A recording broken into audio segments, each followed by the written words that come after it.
গতকালকে এক নেতা এইটা জানিয়েছে যে 15 বছর তো কোরআনের অনুষ্ঠানে অনুমতি লাগতো, আমরা যদি আসতে পারি অনুমতি দেব না।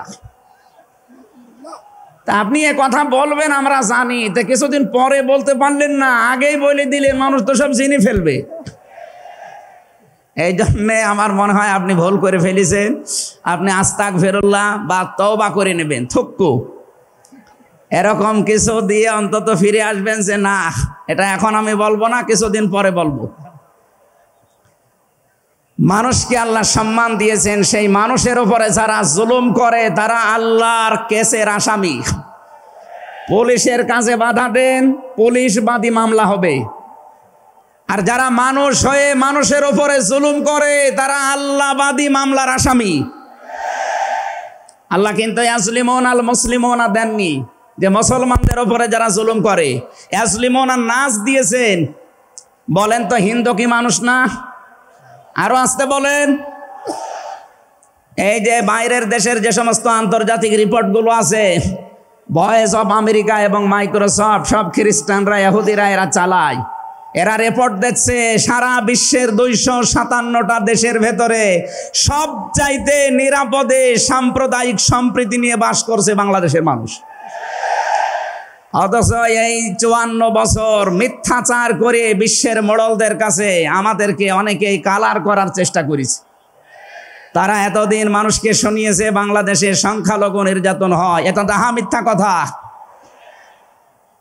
যারা এটা ছড়িয়েছেন সারা বিশ্ব তাদেরকে এখন ধিক্কার দিচ্ছে, ঘৃণা জানাচ্ছে। তারা বলছে এই বাংলাদেশ নিয়ে যারা মিথ্যাচার করছে ওদের জন্মটাই মিথ্যার উপরে। আপনি মাইক্রোসফট দেখেন, তারা রিপোর্ট দিয়েছে সারা বিশ্বের সবচাইতে বেশি মিথ্যা তথ্য ছড়ানো হয় ভারতে। আমি নাম নিতে চাইছিলাম না, বেরিয়ে গেছে। ওদের নাম আমার নিতে মনে বলে না। আমি ঘৃণা করি ওদের উগ্রপন্থী কিছু মানুষকে। হিন্দু ভাইরা আমাদের শত্রু না, কিছু উগ্র আছে যারা জঙ্গি, ওরা এই নামটা মুসলমানদেরকে দিয়েছে। অথচ সবচাইতে বড় জঙ্গি এই উগ্র হিন্দুরা। এদের কারণে আজ হিন্দু সমাজেরও বদনাম হয়ে যাচ্ছে। পরিষ্কার কথা শোনেন বাংলার মানুষেরা, একটা মুসলমানকে যদি আঘাত করেন একটা গুনাহ হবে, কোন অমুসলিমের গায়ে হিন্দুর গায়ে যদি আঘাত করেন ডবল গুনাহ হবে। একটা জুলুমের গুনাহ আর একটা আমানতের খেয়ানত করার গুনাহ। তারা আমাদের কাছে আমানত না, কথা বলেন না কেন? অথচ 15.5 বছরে আমরা আমানতের অনেক খেয়ানত করে ফেলেছি। আগামীতে এই খেয়ানত হবে না ইনশাআল্লাহ। বিশ্ব ইসলামী আন্দোলনের সর্বজন শ্রদ্ধাভাজন নেতৃত্বে যিনি আছেন, আপনাদের সিলেট বিভাগের কৃতি সন্তান, উনি অলরেডি জানিয়ে দিয়েছেন এদেশে যদি ইসলাম আসে সবচাইতে বেশি নিরাপদে থাকবে অমুসলিমরা। এই জন্যে গাইবান্ধায় দেখলাম একটা অনুষ্ঠানে, তার আগে একজন হিন্দু পুরোহিত ঠাকুর বক্তব্য দিচ্ছিল যে এই দেশে আগস্টের 5 তারিখের পর থেকে সবচাইতে বেশি নিরাপদে আছি আমরা অন্য ধর্মের লোকেরা। আমরা একথা বিশ্বাস করি, যদি দেশে ইসলাম আসে সবচাইতে বেশি নিরাপদে থাকতে পারবো আমরা। এই জন্য তারাও মনে প্রাণে ইসলাম এদেশে কায়েম হোক এটা চাচ্ছে। বলেন আলহামদুলিল্লাহ। এই জন্য হিন্দুরা আমাদের শত্রু না। আল্লাহ বলেন যারা মানুষ হয়ে মানুষের উপরে জুলুম করে, অত্যাচার করে, এরা আমি আল্লাহর মামলার আসামি। যারা বিশ্বজিৎকে হত্যা করেছেন তিনি আমার সাথে জেলখানায় 3 বছর ছিল, সে ফাঁসির মামলার আসামি। এখন 30 বছর তারা জেল খাটা লাগবে, যাবজ্জীবন জেল হয়ে গেছে। শাওন ছেলেটার নাম, বাড়ি খুলনা, আমাকে মাঝে মাঝে এই তালিকা করার জন্য আসতো, আমাদের রাইটার ছিল। এসে আমার কাছে কান্নাকাটি করে বলতো, হামজা ভাই জীবনে যা ভুল করেছি। এই বিশ্বজিৎ ছেলেটা বারবার আমাকে বলছিল যে কিসের জামাত ইসলাম, কিসের শিবির। ভাই আমি তো মুসলমানই না। আপনার যদি বিশ্বাস না হয় তো আমি কাপড় চোপড় খুলি, তারপরও আমরা তারে মানি নাই। কপের পরে কপ দিয়ে জায়গায় শেষ করে দিয়েছি। এখন এই যে আমার মা বাবা আমার আর পরিচয় দেয় না, এমনকি আমার যাদের কথা মতো এই কাজ করেছিলাম তারাও আর কোনো খোঁজ খবর নেয় না। 30টা বছর এখন আমার জীবন থেকে নষ্ট হয়ে যাচ্ছে। উনি আমাকে জানিয়েছিলেন, এই জন্যে আমি বললাম। উনি বলেছে আপনি বাইরে যদি যেতে পারেন জনগণকে সতর্ক করবেন, কেউ যেন কারো উস্কানিতে পা দিয়ে অন্তত জীবনটা নষ্ট করে না ফেলে। এই জন্য এই মেসেজটা পৌঁছালাম। অনেকে উস্কানি কিন্তু দিচ্ছে। আগস্টের 5 তারিখের পর থেকে উস্কানি আরম্ভ হয়েছে বাংলাদেশকে বিশৃঙ্খল করার জন্য বিভিন্ন কায়দায়। একটাও হালে পানি নেয়নি, এখন আবার অন্য একটা নতুন ফর্মুলা আরম্ভ করেছে, এটাও হালে পানি নেবে না ইনশাআল্লাহ। সুতরাং যারা পালিয়ে গেছে তাদের উস্কানিতে পা দিয়ে যদি এই দেশে কেউ বিশৃঙ্খল পরিবেশ তৈরি করতে চান, একটু গোপালগঞ্জের দিকে আপনি মাঝে মাঝে তাকাবেন।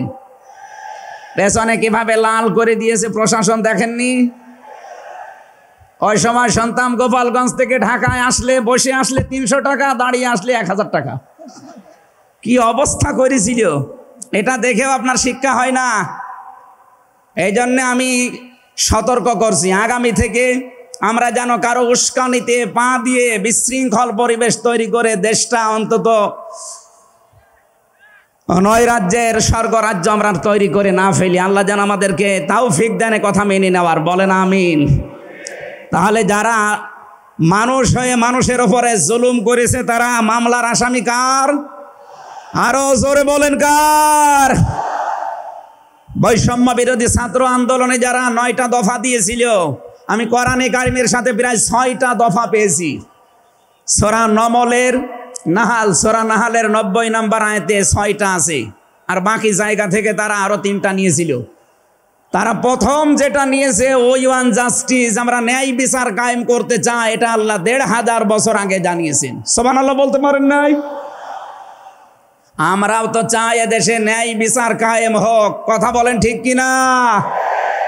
আর কোরআনে কারিম ছাড়া ন্যায় বিচার কায়েম করা সম্ভব না। আমান আমিলা বিহি ওজেরা আমান হাকামা বিহি আদালা। যদি কেউ আমল করে কোরআনের, তাকে আল্লাহ পুরস্কার দেবে।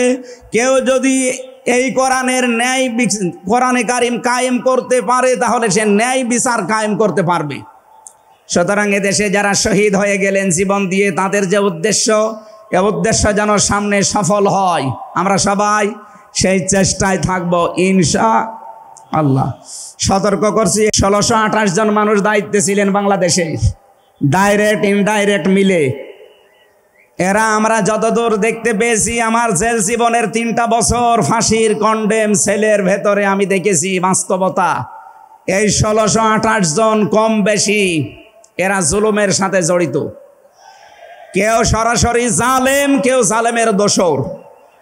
কথা বলুন, জালেমরা টার্গেট কার? আরো জোরে।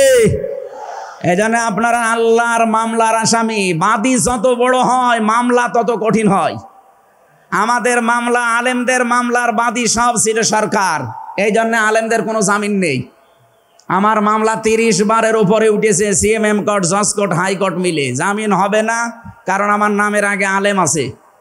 আমার নামের আগে যদি লয়দীর্ঘি গোয়া থাকতো, আমি 3 বছর না 3 দিনও আমার জেলে থাকা লাগতো না। আমাকে ধরার পরে তারা অফার দিয়েছিল, যা যা বলতে বলি এইগুলো শুধু বলবেন, কালকে আপনাকে আমরা ছেড়ে দেব না। এত মিথ্যা কথা বলা আমার দ্বারা সম্ভব না। বলে তাহলে যান। এই যে দিয়ে দিল, ন্যায় বিচার কায়েম হচ্ছে দেশে, এই কথা তারা মানুষকে শোনাতো। পুরাটাই চলেছে 15.5 বছরে, পুরা অবিচার আর অন্যায়। এই জন্য যারা আল্লাহর মামলার আসামি, আপনি ভাবতে পারেন বিষয়টা কত কত বড় বিষয়। আল্লাহ নিজে মামলার বাদী, নিজে বিচারপতি, নিজে রায় দেবেন।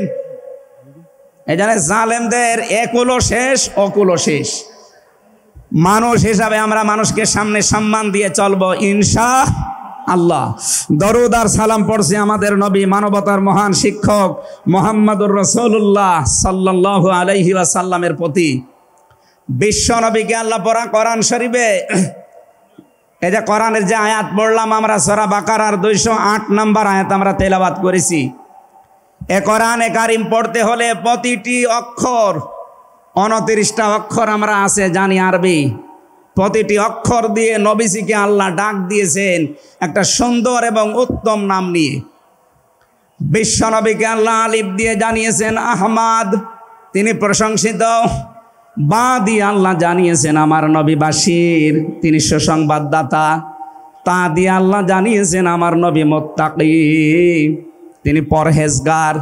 সা দিয়ে আল্লাহ পাক জানিয়েছেন আমার নবী মুদ্দাসসির, তিনি কম্বলওয়ালা। জিম দিয়ে আল্লাহ জানিয়েছেন আমার নবী জামিল, সুন্দর। হা দিয়ে আল্লাহ জানিয়েছেন আমার নবী হামিম, অন্তরঙ্গ বন্ধু। খ দিয়ে আল্লাহ জানিয়েছেন আমার নবী খাতামান নাবিয়্যিন, শেষ নবী। এভাবে বলতে বলতে সর্বশেষ অক্ষরে যে দেখবেন ইয়া, আল্লাহ জানিয়েছেন ইয়াসিন। বলেন আল্লাহু আকবার। তাফসিরে কাবীর আল্লামা ফখরুদ্দীন রাজি রহমতুল্লাহ আলাইহি এই সিন শব্দের তিনি 5টা ব্যাখ্যা দিয়েছেন।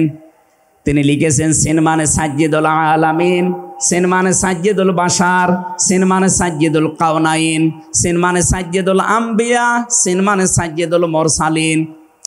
এক একটা শব্দের ভেতরে হাজার হাজার কথা তিনি দিয়েছেন। আমি একটা বলছি, সিন মানে সাজ্জিদুল আলামিন। শুধু আলম না, আলামিন বহু বচন। এই পৃথিবীতে 257টা রাষ্ট্র আছে। যত জগৎ আল্লাহ বানিয়েছেন, আপনি যে জগতেই বাস করেন না কেন, মুহাম্মদুর রাসূলুল্লাহকে আপনাকে নেতা মানা লাগবে, আদর্শ মানা লাগবে।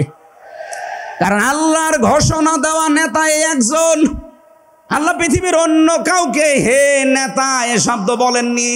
শুধু আমাদের নবী, আপনার নবী মুহাম্মদুর রাসূলুল্লাহকে জানিয়েছেন ইয়াসিন, হে নেতা। আয়াতের তাফসিরে আমি আরেকটা আয়াত পেয়েছি, সূরা হুদ 12 নম্বর পারা 12 নম্বর পৃষ্ঠার 1ম নাম্বার লাইনের 98 নম্বর আয়াত। এটা তাফসিরে ফি জিলালিল কোরআনে পাবেন। আমি সামারাইজ করে বলছি, যদিও ফেরাউন সম্পর্কে এটা নাজিল হয়েছে।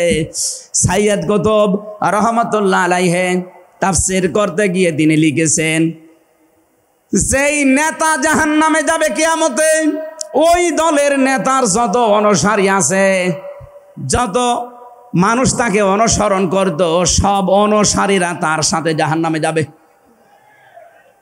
এটা বাংলাদেশের সাথে খুব দরকার, এজন্য আমি সতর্ক করলাম। আপনার বিবেকের কাছে প্রশ্ন করে এটা নেতা নির্বাচন করবেন, এটা দুনিয়ার বিষয় হলে আমি বলতাম না, এটা আখিরাতের সাথে রিলেটেড।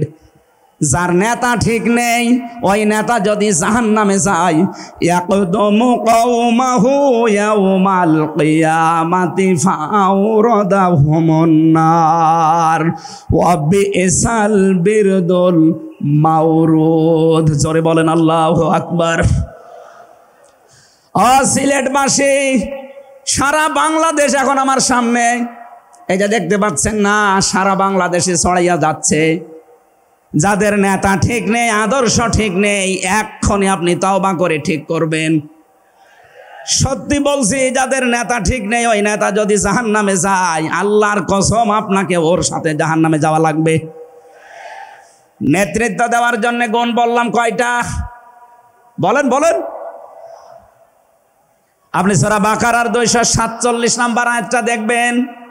ক্বালা ইন্নাল্লাহা আসতাফাহু আলাইকুম ওয়া যাদাহু বাসতাতান ফিল ইলমি ওয়াল জিসম ইলা আখিরি আয়া।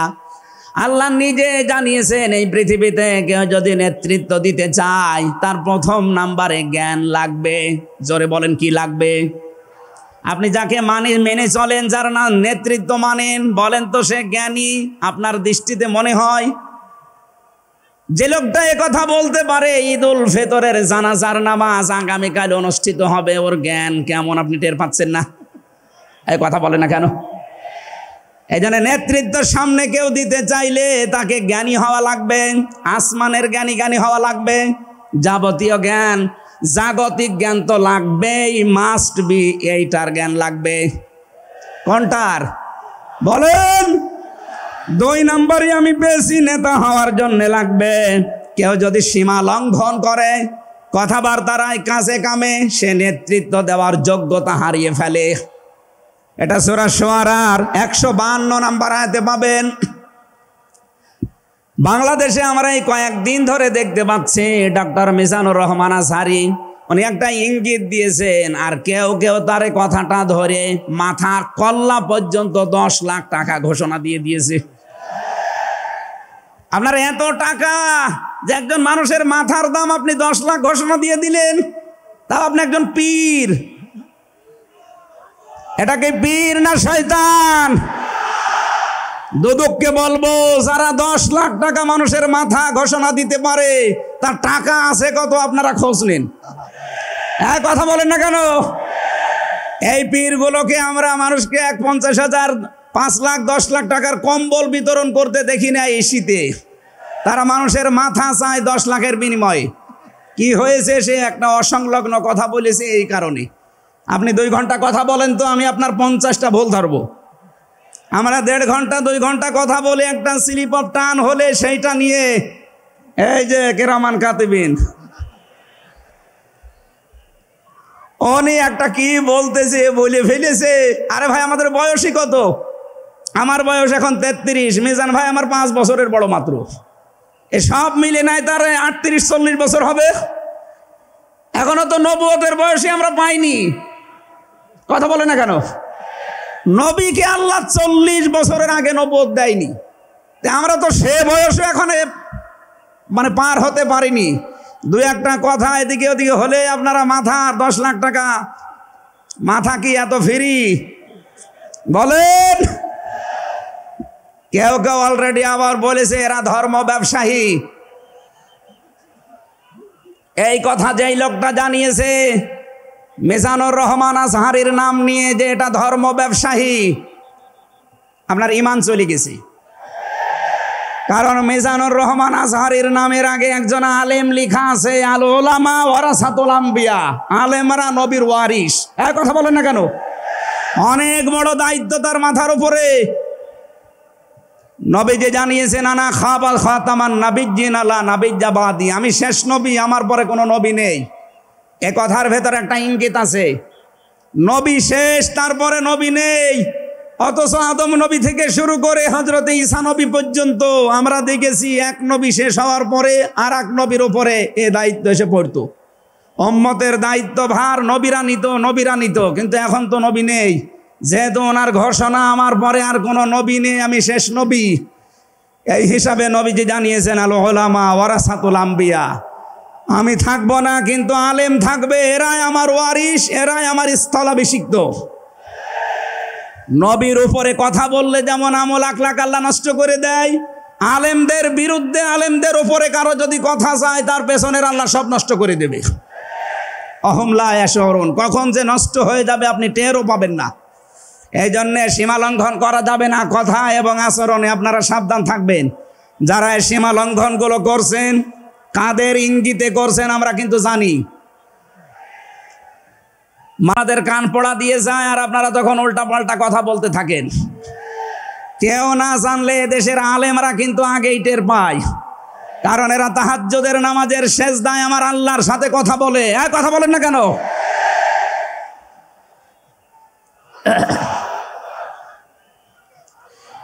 ঠিক আছে,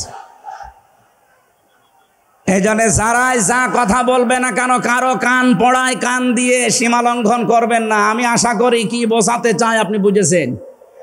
নেতৃত্ব দিতে হলে সীমার ভেতরে থাকবেন। 3 নম্বরে আমি পেয়েছি সূরা কাহফের 28 নম্বর আয়াতে যে গাফেল হওয়া যাবে না যারা নেতা হবে। অথচ এই দেশে আমরা দেখি এই 54-53 বছরে যারা নেতৃত্ব দিয়েছে অধিকাংশগুলোই গাফেল। আল্লাহর এই কোরআন সম্পর্কে তারা গাফেল, মানবতার সম্পর্কে তারা গাফেল ছিল। 4 নাম্বারটাই বেশি সূরা নিসা, এইটা আমার মনে হয় না বলাই ভালো। না, এইটা বললে সমস্যা আছে। আমি শুধু আয়াত বলে দিচ্ছি, বাড়ি যে মিলান, আমি বাংলাও বলবো না। সূরা নিসা 5 নাম্বার পারার 2 নাম্বার পৃষ্ঠার 11 নাম্বার লাইনের 34 নাম্বার আয়াত। আল্লাহ রাব্বুল আলামিন, বাংলা বলবো, আর রিজালু কাওয়ামুনা আলান নিসা, নেতা হবে পুরুষ, মহিলা নেতা হতে পারবে না। এটা একটু আস্তে বলেন। আমার ভয় করে। এই জন্য আমরা সামনে যারা নেতা হবে তারা যেন পুরুষ হয়। কথা বলেন ঠিক কিনা? নবীজি জানিয়েছেন লা ইউফলিহা কওমুন, ওই জাতি কখনো সফল হতে পারে না সেই জাতির নেতৃত্বে কোনো মহিলা বসে আছে। আমার এই হাদিসটা 100% বিশ্বাস হয়। আপনাদের না 98%? এই হাদিস 100% বিশ্বাস করেন কারা? দেখি লিল্লাহে তাকবীর। এই দেখেন তো, হাত তোলেনি কে? আলহামদুলিল্লাহ। ঠিক আছে, বসেন বসেন বসেন, তাফসীর মাহফিলে বসেন।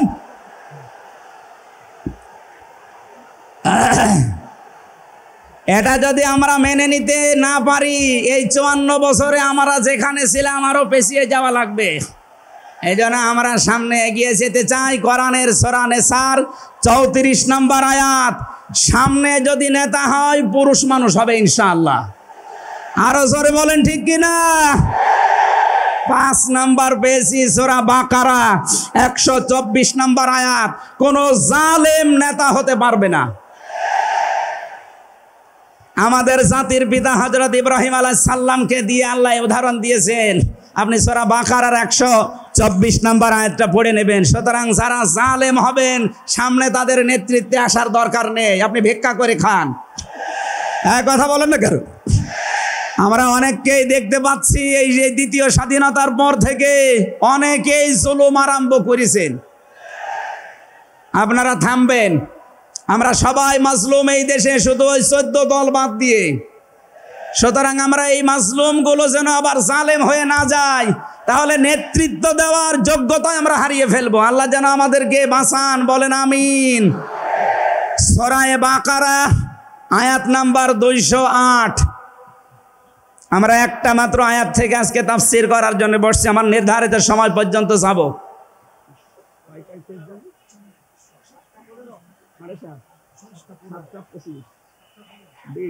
ঠিক আছে, জবান খুলে দিয়ে আগে পড়ে না, আউযু বিল্লাহি মিনাশ শাইতানির রাজিম, বিসমিল্লাহির রহমানির রহিম, ইয়া আইয়ুহাল্লাযীনা আমানু দুখুলু ফিস-সিলমি কাফা। এ পর্যন্ত থাক। যেহেতু ডক্টর মিজানুর রহমান আজহারি আর 20-25 মিনিট পরে চলে আসবে, এই জন্য আমরা এ পর্যন্ত থাক। 3 ভাগের 1 ভাগ আমরা পড়লাম। সূরা বাকারা আল্লাহ তাআলা ডাক দিয়েছেন ইমানদারকে। কাকে বলেন তো? আমরা ইমানদার না বেঈমান? ইমান আনার আগে একটা কাজ করা লাগে। আল্লাহর ঘোষণা, ফামাই ইয়াকফুর বিত-তাগুত ওয়া ইউমিন বিল্লাহ। কেউ যদি ইমান আনতে চায় তার প্রথম কাজ হবে সে যেন তাগুত ছেড়ে দেয়। এদিকে কি মানুষের চাপে, মানুষের চাপে এগুলো হচ্ছে নাকি? আপনারা একটু ধৈর্য ধরেন। আসলে এনাদের তো আর জায়গা নেই, আর কোথায় পাবে জায়গা? এখানে শুনলাম আসার আগে 8 থেকে 10 লাখ মানুষের ওনারা ব্যবস্থা করেছে। এরপরও বাইরে যে অবস্থা দেখলাম, কমপক্ষে 15 থেকে 16 লাখ মানুষ আজকে এই সিলেটের ময়দানে এসেছে কোরআন শোনার জন্য। আলহামদুলিল্লাহ। সম্মানিত ভাইরা, আমরা যেটা বলতে চাচ্ছি, ঈমান আনার আগে আল্লাহর নির্দেশ যে তাগুত ছেড়ে দাও, তাহলে ফাকাদ ইসতামসাকা বিল উরওয়াতিল ওয়াসকা, এমন একটা মজবুত রশি ধারণ করতে পারবা, লাং ফিসামা লাহা, যা ছিঁড়ে যাবে না। এ বাংলাদেশ সহ বিশ্বে আমরা যারা ইমানের দাবি করি, অনেকে তাগুত ছেড়ে না দিয়ে ইমান এনেছি। এজন্য বিপদ আসলে ইমান আর টেকে না। পক্ষান্তরে যারা তাগুত ছেড়ে দিয়ে ইমানের দাবি করতে পেরেছে, এই মানুষগুলোর ইমানের যত পরীক্ষা হয় তাদের ইমান তত মজবুত হয়। শহীদ আল্লামা দেলাওয়ার হোসাইন সাঈদী তার 1 নম্বরে প্রমাণ। কথা বলেন না কেন? 13টা বছর জীবনে একটা ঘরে কাটিয়েছে, তারপরও তিনি মাথা নত করেন নাই। কারণ তাগুত ছেড়ে দিয়ে ইমান এনেছিলেন। তাগুত ছেড়ে না দিয়ে যদি ঈমান আনতেন তিনি টিকে থাকতে পারতেন না। আমি বহু মানুষ জেলে দেখেছি, বহু আলেমকে দেখেছি, তারা টিকে থাকতে পারে না, আল্লাহকে পর্যন্ত দোষারোপ করে। ডক্টর শফিকুল ইসলাম মাসুদ দেলাওয়ার হোসেন শিবিরের সাবেক সভাপতি, নাম নিয়ে বলছি এই কারণে, এই মানুষগুলো ঈমান এনেছিল তাগুত ছেড়ে দিয়ে। দেলাওয়ার ভাইকে তার গরম করে লজ্জাস্থানে ঢুকিয়েছে, পুরুষাঙ্গ নষ্ট করে দিয়েছে। 57 দিন লোকটা রিমান্ডে ছিল, তারপরও টলাতে পারে না জালেমরা। কিন্তু যারা ঈমান এনেছে তাগুতের সাথে মিল মহাব্বত রেখে, আপনি তাকান আগস্টের 5 তারিখের পরে তারা অনেকেই বেঈমান হয়ে গেছে। জাতীয় মসজিদের সাবেক ইমাম, কথা বলে না কেন, 5 তারিখের পরে পালিয়েছে, পৃথিবীর ইতিহাস পাল্টিয়ে দিয়েছে। জাতীয় মসজিদের ইমাম পালিয়ে যায়, এটা একটা লজ্জা না? এমপিরা নাই পালিয়ে গেল, আপনি কেন পালাবেন? কিছুদিন পরে জোর করে এসেছিল ইমামতি আবার করব, জনগণ জুতা দিয়ে পিটিয়েছে। পরের দিন স্ট্যাটাস দিয়েছে, জনগণ জুতা দিয়ে পিটিয়েছে, তাই কি আমার গায়ে লাগেনি। মানুষ কত নিচে নামতে পারে। তার বাবা তো একজন ভালো মানুষ ছিল, একজন আলেম ছিল, কি এসেছে আল্লাহ জানে। একটা জালেমাকে সে নাম দিয়েছে কওমি জননী। এই নামটা যেই দিন দেয় সেদিন জেলখানায় ওনার নামে বদদোয়া হয়েছে। মাওলানা মামুনুল হক সহ যত আলেম ছিল আমরা এক জায়গায়, ওনারা বলছিল যে করলো কি হেফাজত ইসলামের 13 সালে এতগুলো মানুষ হত্যাকারী যার হাতে রক্ত লেগে আছে, আর সেই লোকটাকে নাম দিয়ে দিল কওমি জননী। আমাদের মাথা কাটা গেল। এরকম হাজারো আলেম, হাজারো পীর, হাজারো মুসলমানের দেশে ঈমান রাখতে পারে নাই, কারণ তাগুতের সাথে সম্পর্ক রেখে ঈমানের দাবি করত। আল্লাহ বলেন ঈমান আনতে হলে আগে তাগুত ছেড়ে দাও, এরপরে ঈমানের দাবি করো। উদখুলু ফিস সিলমি কাফা, ঈমানদার যারা তারা প্রবেশ করো পুরোপুরি ভাবে ইসলামে। এখানে সিলমন বা সালমন, সিনের উপরে জবর দিলে হয় সালমন মানে শান্তি, সিনের নিচে জের দিলে হয় সিলমন মানে ইসলাম। আল্লাহ রাব্বুল আলামিন ঈমানদারকে ডাক দিয়ে জানিয়েছে তোমরা প্রবেশ করো, যেহেতু সিলমনটা আছে এই জন্য ইসলাম নেওয়া লাগবে। আমি যতগুলো তাফসীর বিশ্ববিদ্যালয়ে থাকাকালীন মিলিয়েছিলাম এই সিলমন দিয়ে। আমি ভার্সিটিতে থাকাকালীন প্রায় 42টার উপরে এক জায়গায় মিলিয়েছি, যে দেখি সবাই কি বলে। প্রত্যেক মুফাসসির এখানে শান্তি না, এখানে নিয়েছেন তারা ইসলাম অর্থে তোমরা পুরোপুরি ইসলামে প্রবেশ করো। এখন আমরা যদি প্রশ্ন করি পুরোপুরি ইসলামে প্রবেশ করার অর্থ কি, কোরআন শরীফ থেকে আমরা ব্যাখ্যা বিশ্লেষণ দিয়েছি যে 5টা বিষয় যখন দেখবেন আপনার ভেতরে আছে, তখন বুঝবেন আমি পুরোপুরি ইসলামে প্রবেশ করেছি। জোরে বলেন সুবহানাল্লাহ। আমি তাফসীর থেকে যে নোটগুলো নিয়ে এসেছি তার 1 নম্বরে আপনি যখন দেখবেন যে আপনি আত্মসমর্পণ করে ফেলেছেন, 2 নম্বরে আপনার ভেতরে ইখলাস তৈরি হয়েছে, 3 নম্বরে আপনার বিশুদ্ধ আকীদা তৈরি হয়ে গেছে, 4 নম্বরে আপনার চরিত্র উন্নত হয়েছে, 5 নম্বরে আপনার লেনদেনের স্বচ্ছতা এসেছে। এই 5টা কাজ যখন আপনি দেখবেন তখন মনে করবেন যে আমি ইসলামে পরিপূর্ণ প্রবেশ করেছি। এখন বলেন তো আপনার কি 5টা কাজ পরিপূর্ণ হচ্ছে? আত্মসমর্পণ 1 নম্বরে আপনাকে করা লাগবে আমার আল্লাহর সামনে। কার সামনে? এটা দেখিয়েছেন আমাদের জাতির পিতা হযরত ইব্রাহিম। ইয ক্বালা লাহু রাব্বুহু আসলিম ক্বালা আসলামতু লিরাব্বিল আলামিন। সূরা বাকারা 1 নম্বর পারা 19 নম্বর পৃষ্ঠা 7 নম্বর লাইনের 131 নম্বর আয়াতে আছে। এটা ইবনে কাসিরে পাবেন। আল্লাহ পাক বলেন আত্মসমর্পণ করো। উনি গাছের মাথায় বসে কোড়াল দিয়ে কাঠ কাটছিলেন, ডাক দিয়ে বলে মাবুদ এখানে বসে আত্মসমর্পণ করব কি করে? আল্লাহ পাক বলেন আত্মসমর্পণ এখানে খতনা করে আত্মসমর্পণ করো। গাছের মাথায় তিনি কোড়াল দিয়ে খাতনা করে বললেন আমি মহাবিশ্বের প্রতিপালকের কাছে আত্মসমর্পণ করলাম, স্যালেন্ডার করলাম। এতটুকু তিনি শেষ করেননি, তিনি ডাক দিয়েছিলেন ইন্তেকালের আগে তার সন্তানদেরকে, ووصى بها إبراهيم بنيه ويعقوب يا بني إن الله اصطفى لكم الدين فلا تموتن إلا وأنتم مسلمون। হযরত ইব্রাহিম আলাইহিস সালাম এবং ইয়াকুব এই দুইজন নবী ইন্তেকালের আগে তার সন্তানকে ডাক দেন, হে আমার কলিজার টুকরার সন্তানেরা, ইন্নাল্লাহ আস্তাফা, অবশ্যই আল্লাহ তোমাদের জন্য মনোনীত করেছেন লাকুমুদ্দিন, একটা দিনকে, ফালা তামুতুন্না ইল্লা ওয়া আনতুম মুসলিমুন, মৃত্যুবরণ করবা না যতক্ষণ মুসলমান হতে না পারো। এবার আসেন তো, ইব্রাহিম আমাদের জাতির পিতা, হযরত ইয়াকুব আলাইহিস সালাম তাদের সন্তানদেরকে ইন্তেকালের আগে নসিহত করলেন যে তোমাদের জন্য আল্লাহ একটা দিন মনোনীত করেছেন। কি মনোনীত করেছেন? দিন কি? এ রাতের পরে যেটা আসবে ওই দিন। বলেন বলেন। কবরে গুরুত্বপূর্ণ যে প্রশ্নগুলো তার ভেতরে এটা একটা, মা দীনুকা, দিন কি? এটা যদি আপনি ক্লিয়ার হতে না পারেন, কবরে যে প্রশ্নের জবাব দিতে পারবেন না। এজন্য এই বিষয়টা নিয়ে বিস্তারিত আমাদের জানা শোনা দরকার। দিন বলতে আল্লাহ নিজেই আবার ব্যাখ্যা দিয়েছেন। দিন কি জানো? ইব্রাহিম নবী যেটা, ইয়াকুব নবী যেটা তার সন্তানদেরকে বারবার ওসিয়ত করছিল ইন্তেকালের আগে, আল্লাহ তোমাদের জন্য একটা দিনকে মনোনীত করেছেন। সেই দিন হচ্ছে ইসলাম। জোরে বলেন সুবহানাল্লাহ। ইন্নাদ-দীনা ইনদাল্লাহিল ইসলাম, অবশ্যই আমি আল্লাহর কাছে মনোনীত একটাই দিন আছে, তার নাম, আরো জোরে বলেন। এখন পৃথিবীতে প্রায় 4,500-এর উপরে ধর্ম আছে, দিন আছে। 4,500 ধর্মের কোন দিনের উপরে, ধর্মের উপরে আমার আল্লাহ রাজি নেই, খুশি নেই, তিনি পছন্দ করেন না।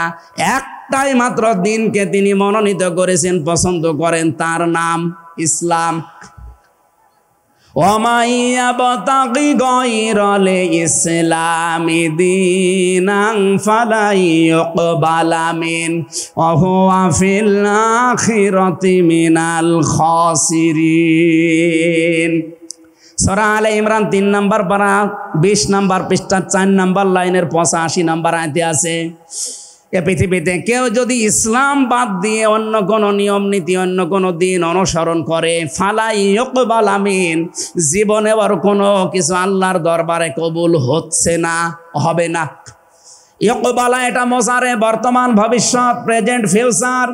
এর আগে লান এসেছে, মোজারের আগে লান আসলে আরবিতে বাংলা অর্থ দাঁড়ায় জীবনেও হবে না, কোশ্চিন কালো সম্ভব না। আল্লাহ যদি গ্যারান্টি দিয়ে বলে ইসলাম বাদে অন্য কোনো নিয়ম নীতি দিয়ে অন্য কোনো ধর্ম পালন করলে আমি আল্লাহ রাজি হব না, কেউ রাজি করাতে পারবে? এতটুকু আল্লাহ শেষ করেননি, পরেরটা আরো কঠিন।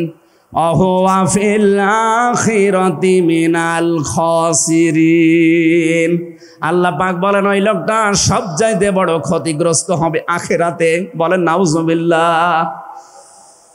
সিলেটবাসী আমাদের জীবন এদিকে ওদিকে করে হয়তো কেটে যাবে, কিন্তু মরণের পর আমরা যদি ক্ষতিগ্রস্ত হয়ে যাই, এই আসল জীবনে যদি আমাদের নষ্ট হয়ে যায়, তাহলে আমরা এই ভুল পথে থেকে আমাদের জীবনটা নষ্ট করব কোন কারণে? যত নিয়ম নীতি আছে আজকে থেকে সব মাইনাস করবেন, সব বাদ দিয়ে দেবেন।